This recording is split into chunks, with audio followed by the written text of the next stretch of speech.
Good morning, Dr. Lind. So my name is Kevin Sollenberger, and I decided to do my final pechucha on best practices in prevention and intervention for sexually abused children. I decided this topic because I've worked with both prevention and intervention programs, not with child abuse, but in general, and I've seen how they've both been very successful. So I kind of wanted to examine it when it refers to sexual abuse in children. Throughout history, there's been reports of sexual abuse in children, and for a really long time, it just was kind of brushed under the table. But in 1974, one of the awesome things that President Nixon did before he got impeached was pass the Child Abuse Prevention and Treatment Act. And what that means is that states were required to report cases of child maltreatment and child sexual abuse so those things can be reported and documented. So I think it's important to acknowledge why these things are important. In the short term, it creates regressive behaviors and behavior swings. School performance can go down, and there's socialization issues. In the long term, there's a sense of guilt, blame, building bad relationships, lack of self-worth, anxiety, depression, those sorts of symptoms.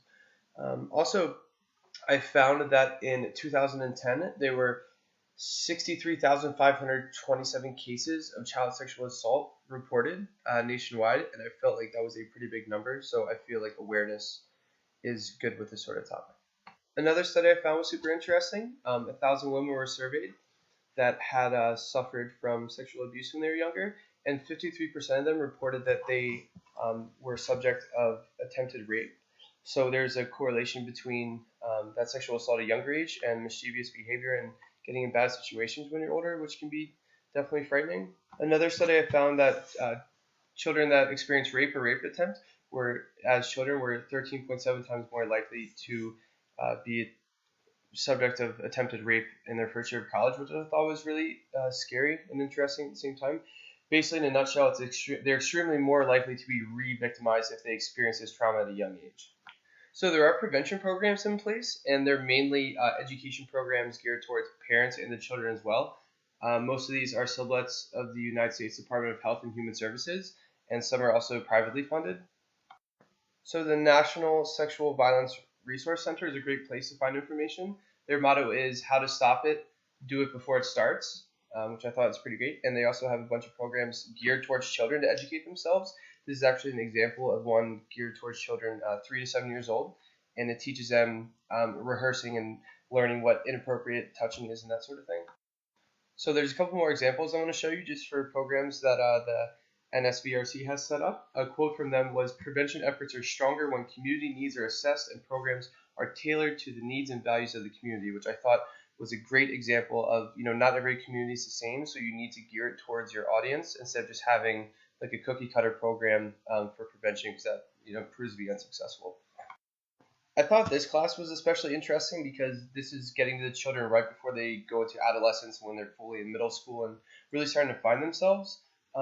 Interesting part about this study was that 18% of the parents thought that the program was inappropriate and exposing their children to sexual experiences and making them aware of things maybe prematurely before the parents thought was suited, but it proved to help the children with their education and feeling more confident with their understanding.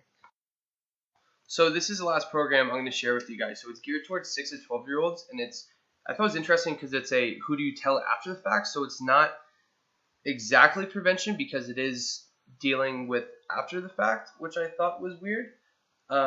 So it is only a one-day program, and parents are more comfortable with it because it wasn't as focused on the sexuality aspect of it. But the kids were found to be more worried and having doubts about it because there wasn't as much of an educational piece to it just because it was such a short program. So with all these prevention programs that I'm speaking about, they're either geared towards the parent's education or the child's education. NIJ.gov, National Institute of Justice, take on it is educate the youth so you can empower themselves to protect themselves, which I think is a great motto because essentially it is the child's body, and at the end of the day, they need to protect themselves first and foremost. So sticking with prevention programs, another thing that they do is go into schools and work with the guidance office and the police officers who put on these presentations to educate the kids as to what's going on around them. These programs take more of an approach of working with the adult which I thought was interesting, like having after school workshops and that sort of thing. So, different programs take different approaches to try and achieve the same ultimate goal, which I thought was cool. So, Darkness to Light is a child sexual abuse prevention program that's geared towards educating the adult.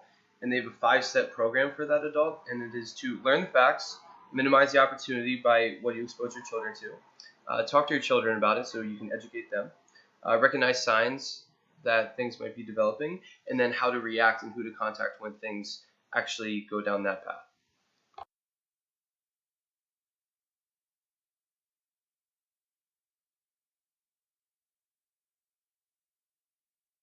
So moving towards intervention, I'm going to talk about a couple of different remedies that are in place. The main focus is to reduce the child's negative effect, emotional behaviors in response to the trauma that they've experienced. Like I said, I'm going to talk about a couple of programs and therapy techniques that are used that I thought were really valuable. Cognitive behavioral therapy is a great short-term goal-oriented thing where you recognize a problem, you hit it head on. I think that's a great approach. I'm going to talk about a couple other ones here. So this piggybacks off of the last therapy. It combines cognitive behavioral therapy, supportive therapy, and a lesser extent the psychodynamic therapy. Psychodynamic therapy, I think, is really interesting. You can see it in the image to your right. Its goal is to reach the unconscious mind, which isn't seen on the surface, and it's the natural triggers that happen in your mind without you knowing. So more specifically, looking at intervention with child sexual abuse, the trauma-focused cognitive-based therapy, I found a lot of research on this. You can do some more if you'd like. It's an evidence-based treatment approach for children who have experienced sexual abuse, and it's recognizing these subconscious triggers and figuring out how you can alter that to create less of a negative reaction. So I'm getting into wilderness therapy, and I found Red Cliff Ascent and their wilderness treatment program that actually has a high volume of sexually abused children that they work with, and they use this cognitive behavioral approach to intervention. Another one I found is actually in Queensland, Australia. They use equestrian horses and that sort of thing to work with these kids to kind of alter their subconscious minds towards more of a positive lifestyle, working with these horses and that sort of thing, and developing more self-confidence and rebuilding what they've been stripped of.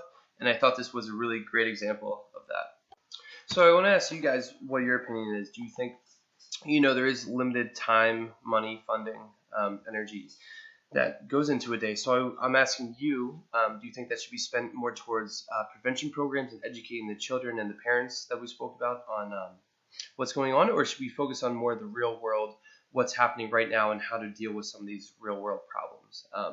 They're both really important issues, and they both have the same ultimate goal, but we need to think about where we want to put our time and resources. So I'm posing that question to you.